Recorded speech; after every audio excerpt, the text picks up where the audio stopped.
More and more, I start to think of myself as a sculptor. My background's in engineering, and I think I'm losing my identity more and more every year as an engineer, and thinking myself more and more as a sculptor. A lot of my work is connected to the natural environment. In that sense, I sort of view myself as a right-brained engineer.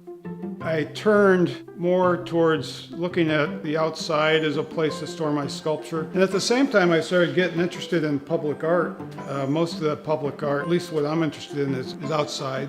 I was working on a series of abstract human figures. What I had in mind was producing some work for the school district, and I was focusing on human shapes. And so I started sketching these shapes that looked like they're drawn by a 5 or 7-year-old. Real crude, but to the point and succinct.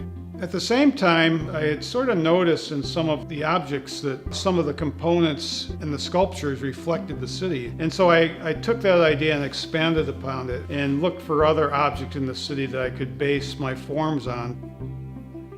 The shapes are more directed at younger kids, kindergartners and first and second graders. To have them interact at some level, and by that I mean to have a tactile experience, to embrace the different shapes that they're so familiar with. I think when they're at the age now where that kind of experience stays with them, that they carry through and could even affect them at some point in their life to want to be an architect or an artist.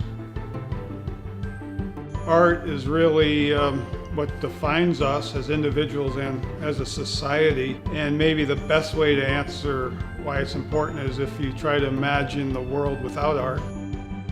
Without music, without theater, without visual art, there'd be a huge void there, and I think that having all those things, it fills that void and makes us complete.